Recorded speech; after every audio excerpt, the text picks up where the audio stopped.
Well, Vinny. What? Hi, Arne. The game of two halves. What was your message to the players at half time, or what was you thinking? And were you calm? Were you angry? How were you after that first half? I didn't give them compliments at half time, I can tell you. Maybe it was because I was sitting up there instead of being at the line, because I know from experience, not that I've been suspended before, but yeah, in England I was, but that when you watch a game over there, you always feel like, maybe I can even play in this game.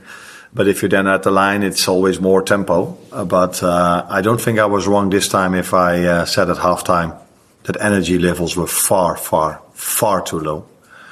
And that is what had to change. And that's why we made 3 substitutions. Just to, apart from bringing in quality, also create something. Because 9 out of 10 times when you take 3 out, the other 8 are like, ooh, something else should happen. And that's the only thing I could come up with at halftime. To create something different for the second half. Do you think they consideration to take Darwin off because of what happened just a few times on the yellow card, and that even in your mind? In the end, I took him off because he was on yellow. But I always hate the idea if we need to score goals that to take someone off that can score a goal. So that's why it wasn't in my mind to take him off, because I was already planning on after these 3, if we don't score a goal, then Jot needs to come in and we have to go even more offensive.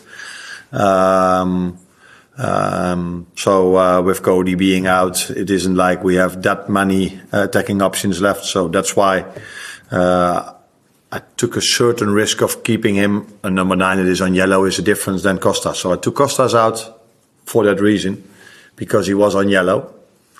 And second of all, of course, I also knew that Robbo always creates something with his energy, with his mentality, not only in the team, but also with the fans. And yeah, there's a reason why Maka is a World Cup winner, because he always shows up when you need him in terms of mentality. And that's also definitely what he brought in the second half. You're seeing Darwin or whatever few times this season, just seems to say, well, the one students do that, ignore like that. Yeah, but that's also the life of a number 9. You go from missing a chance to scoring an important goal to then all of a sudden missing a chance again. But I think today, especially in the second half, you also saw the work rate he can bring to the team. And but the main thing that happened was in the second half that we started to play in a different tempo, not only without the ball, but also with the ball. So I think the first goal, if you look at Lucio, how he takes that 1v1 on, I don't think I can select a clip where that happened in the first half. Not a lot. And in the second clip, the second goal, Ryan Gravenberg pushed up all the way at the 18-yard line to win that ball, which led to the foul on Darwin, where in the first half, every ball that fell out, they could just pick up the ball and start to play. And the energy in the stadium for the players and by the fans was the second half completely different than the first half. Hi, I'm István Drescher from Hungary. I'm for Sport news site. One question about Dominic. They play a lot of games now. What is the physical condition of Szoboszlai? You didn't select the right game. Because every time I'm sitting here, I'm talking about Dominic, I'm talking about, he's a machine. He just can't keep on going, running. But it was maybe the first time this season that I saw different energy from him, which is maybe normal. Maybe I made a mistake by playing him because he gives so much every single game. Now, the good thing is he only played 45.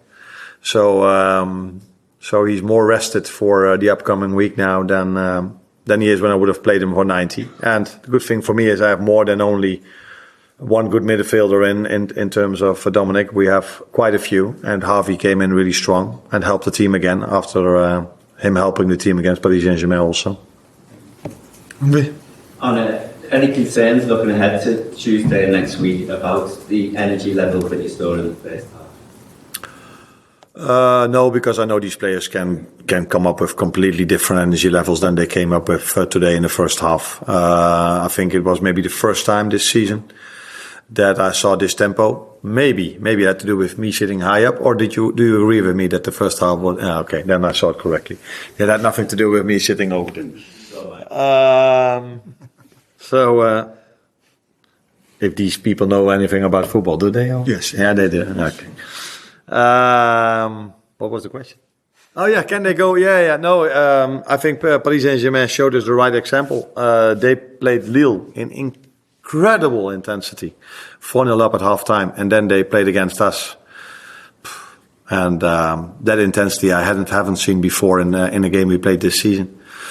So we have to not only So when I look at the game against Paris Saint-Germain, we have to go one step up in terms of intensity. If I compare it with the game today, we need to go 3, 4, 5, 6, 7 steps up in terms of intensity if we want to have any chance of reaching the next round.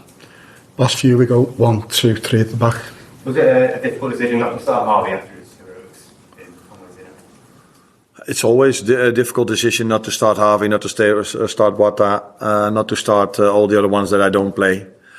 But if someone comes in 5 minutes and he touches his first ball, scores a goal, and then change your whole idea about all the lineups you made before, that would be a bit out of line, or you say it differently. In Dutch we say it differently, but that would be a bit weird as well. So yeah, he had a good impact on the game today. Yet again, a good impact on the game. That's why he got 45 minutes today as well, because he did so well in Paris. But there's also a reason why I play so many times the other ones, and all the time they deserved that trust.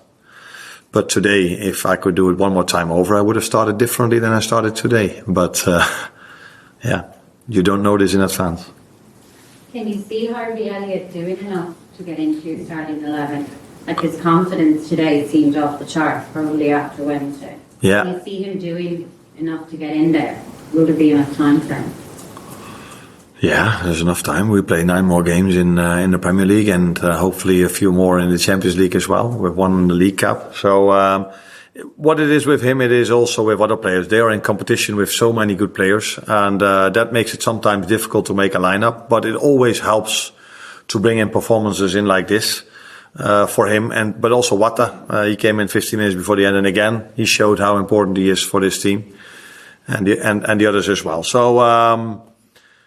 He trains really well. He does this, and that's I've said it many times about Wata. I can say the same about Harvey. Hardly any playing time, but just keeps on going. And then when your moment comes, then you can show your quality, and that's the biggest compliment I can give him. But also the biggest what he brings to the team is that he just kept on going.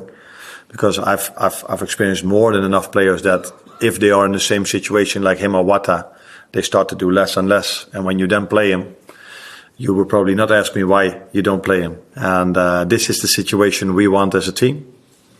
And it makes it sometimes difficult for me, that's true. Well, last one. Just Gakpo, have you been on the bench today, Arne? Or did you say...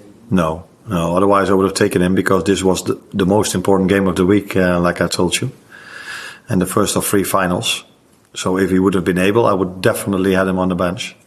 But unfortunately he wasn't. But I do hope that the 2 next finals we play a bit better than the first one. Thank you, John.